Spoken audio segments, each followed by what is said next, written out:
I grew up in Idaho Falls and just dreamt of being a journalist ever since I was a little girl.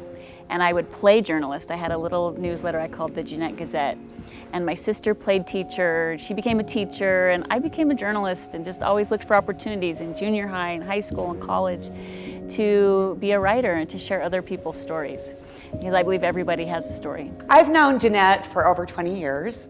She came to my home as a young mother who hadn't been married very long and had graduated from BYU, and she had a dream. I have a lot of people come to me with ideas, and I always tell them, I'm going to tell you the truth. And she said, Utah Valley is a very amazing place to live. It's beautiful, it has it all, but it's very underserved as far as knowing who's in the community and what's going on. I want to start a magazine that helps Utah Valley know all the great things that are happening here.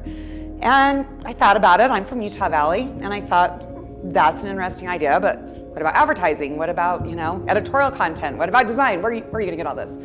Well, she got out a business plan and she got it all together and she told me about it, and I thought, if anybody can do this, it's Jeanette Bennett. So we started, my brother and his wife were our salespeople to begin with.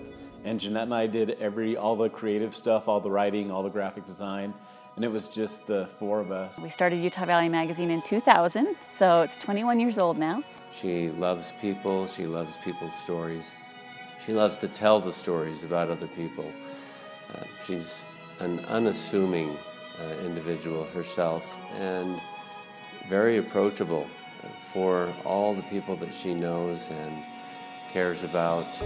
She's also one of the more humble and gracious people that I know also. She doesn't really want the publicity or the fame herself. She really is just interested in shining the spotlight on other people. I first met Jeanette about 20 years ago. She featured my husband, actually. My husband played football for the Philadelphia Eagles, and she featured him and came over and interviewed him, and I met her there, and come to find out we were neighbors. I didn't know that at the time. And so for the last 20 years, I've served in callings with her in our church service, and I've been a friend. She's a professional listener, I call her. She always is intrigued by what people think, how they work, how they succeed, what about them. She finds something special in everyone, and it makes people feel special because she treats them that way.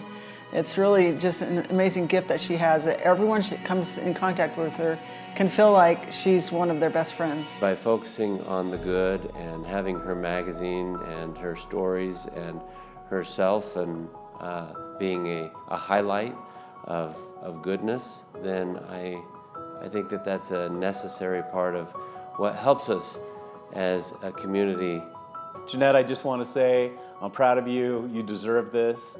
I know that you're probably the last person who would seek something like this out, but you really are extraordinary, and I'm proud of you and I love you.